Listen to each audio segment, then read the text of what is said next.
Ladies and gentlemen, welcome back to the channel. My name is Chris, the High Guy Jacobs, and today we're taking a look at the brand new event that just dropped, Jungle Crisis. We're going to go through the rules, we're going to talk about what the anticipation is, what the speculation is, and by the end of it, you'll have my opinion on this too. Truth be told, I'm not looking forward to this. I think this is kind of stupid. And hopefully, after I show you some of the things that I want to in the rules, you'll feel this way too. So first and foremost, let's look at the map. Looks very much like Island Raid. Each team 8 to a map is going to spawn here with a helipad, building towards the large hidden bunker in the middle of the map. There will probably be things on the way to build to, but how do you get there? Well, let's look through the rules. Running through the basics. Let's see, none of this matters here. Capturing adjacent empty spaces, forward outposts, or hidden bunkers to expand your territory and continuously obtain research samples. The alliance that collects the most will unlock the secrets of the hidden bunker and become the ultimate winner. So the team that gets the most research samples wins, and you get research samples by capturing empty spaces, forward outposts, and hidden bunkers. So by having a lot of space territory, having the most territory overall is how you end up winning the event. So stones are required to capture land. You get stones from scavenging them at the abandoned stone quarries, which we'll talk about. New targets, the hidden bunkers and forward outposts will become available over time. Something about battle camps to allow you to deploy squads to the front line. I'm not sure what that means. We'll have to see. Some of the new elements. This is kind of where we start to talk a little about where it starts to go crazy. It's not open field fighting like we're used to. It's arena-style jungle. It's arena-style warfare where you're going to pick 3 squads, 6 heroes, 3 squads, and you're going to fight automatically that way. How this rally charge works, I have no idea yet. We're going to have to see. But obviously, rallies will be a little bit different too. Rallies and garrisons will be a lot different now in this mode as well. Now, this is where we start to get a little crazy. First and foremost, moving isn't free. Moving costs action tokens. Everything costs action tokens. And this is where it starts, because I guarantee, and this part is speculation because they haven't made this clear, they haven't shown the packs, I guarantee action tokens you'll be able to purchase with packs. I guarantee it. Which means that whales will get the run of the board. They'll get to do as much as they want, capture as many territories as they want, right? Run on a rampage and just basically capture the whole map. And you're going to have a hard time battling it up because you won't have the action tokens to be able to do that. That's my first speculation. Next, when encountering an enemy tactical team on the same map tile, combat will be triggered immediately and resolved automatically within seconds. So it's not strategic anymore. It's literally, are my 3 are stronger than yours? So again, whales get their free reign. They don't even have to worry about being countered or being counter-swarmed or anything of that strategic stuff. They don't have to worry about getting out and fighting 20 other squads. They're fighting 3v3. Right? So they can fight anybody. And there's no defense for them. Now it's literally 3v3. But you're probably thinking to yourself, well, that's not a problem because you're not going to deal with troop loss. Right? Let's keep that in mind. Like we talked about, stone quarries, you'll have to go there. Here's the problem, though. Scavenging takes time, and if the combat team is defeated by an enemy team during this time, a portion of the scavenged stones will be plundered. If you actively cancel scavenging, you'll lose 70% of them. So it's basically just a shit show on getting in and hoping that you get to gather it before you get attacked. And if you get attacked, you lose troops. Well, you lose the fight, sorry. And you lose stones. Okay.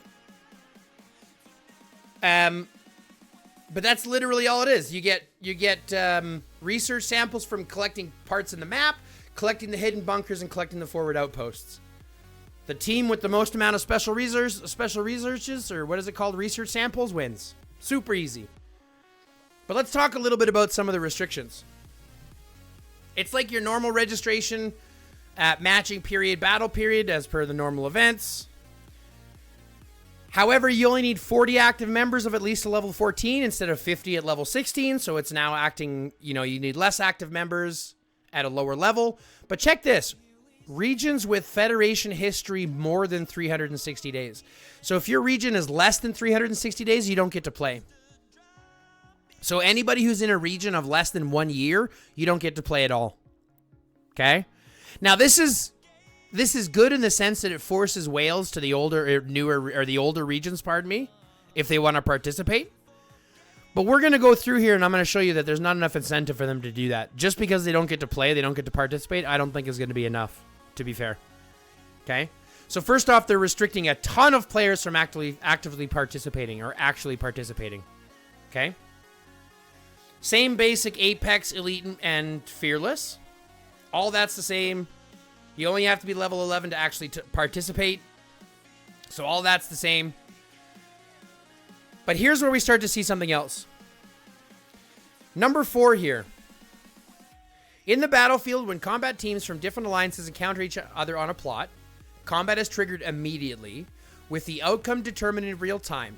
After the combat, heavily wounded troops are sent to the hospital, while lightly wounded troops will recover after returning. Which basically means now this is arena-style fighting with troop loss. And I don't know about you guys, that sounds like crap. Because if I walk into someone who is much stronger than me, I can't run away from the fight, number one. I can't be strategic and run away. I can't get my friends to help me, defend me, to help fight with me. I can't be strategic and fight with my group. And I have to have 3 heroes with manageable, awesome armaments and 6 beasts and everything else to be able to functionally participate. If you don't have that many, and if you're fighting with marches that have, 2 million armament sets, and you're forced to do that because your one main set is 5 million, and you've got a 3 million set and a 2 million set following, well, now you're screwed. If you're a garrison main like myself, who I only have one major set, and the rest kind of follow through and grow up as they do, I can't garrison. There's no garrison perspectives here right now. There is no garrisoning perspectives at all in this entire event, and that part bothers me. So it's arena style with troop loss, restricting people that are in regions less than 1 year old. So already we're not looking very good. And now you're thinking to yourself, well, that's okay. They're going to fix it in the rewards so that there'll be more incentive to play in Apex. Here's your Apex rewards. Okay? Individual rewards for War Meets War. Your first place individual rewards is getting 80 and then 20 of some superbs. Okay? Third place is getting 60, 12, and 12. Okay? I'm not sure what the rest are, but you're going to be within that. Yeah, you get superbs. Great, right? You get DLS coins. Great, right? Elite, 12 DLS coins. You're still getting superbs. DLS coins. That's fine. Fearless. Wait a second. Wait. Fearless gets superbs now too? So you're telling me there's really no incentive to play in Apex? There's really no incentive to play in Apex over Fearless. There is no incentive.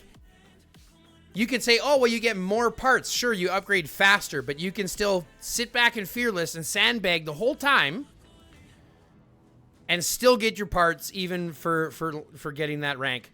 And here we're talking about the Alliance rewards here. So the first ranked Alliance, right, all the way down to the 8th, we're still getting superbs. In Elite, all the way down to, well, the last 2 start to get Elites or Legendaries.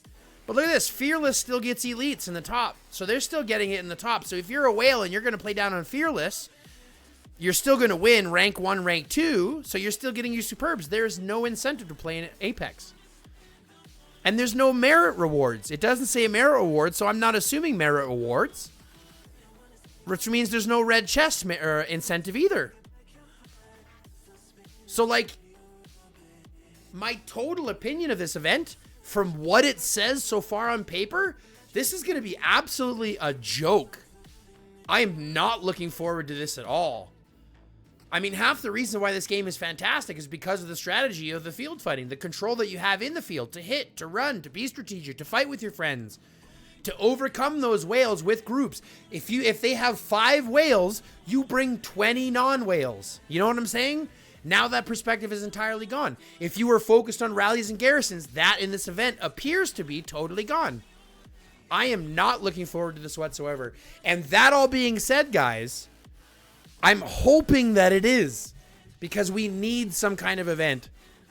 Especially since they're changing the schedule now so that we'll have an event on week, an event off week, an event on week, an event off week. If this is what I'm thinking it's going to be, this is a bad step for IGG, one that I'm not looking forward to, and one that I will happily admit they need to fix already before bringing out, because this is not what the community has asked for. This is not what the community wants. And from how it sounds, and from what I've talked to people already who have read through it, unless they change something drastically, this is going to be an atrocious event that isn't going to work well in the community. I mean, we're going to play it because it's all that we have, but it'll be like the reason why they took Genesis War is to bring this in, and this is no better than Genesis War. So who knows? Who knows how it'll be in the long run? But either way, my opinion is very, very, very, very, I don't want to say real, but I want to say strict. My opinion is very... I don't give it very much headroom. I don't think there's much growth here. I don't think there's much of a good move for what they're doing here. I don't think this is the proper move. I think this is taking a step left when they need to go forward. So I'm not really looking forward to it. Granted, I'll definitely be doing some gameplay footage so you can see how it actually works. But in order to see those, you'll have to like, comment, subscribe, and fill out the notification bell. You'll have to fill out the notification bell to get notified when we drop new content. If you didn't know, we just dropped a short a couple of weeks back with a giveaway in it. Only 19 people signed up for it, even though 1,000 people viewed.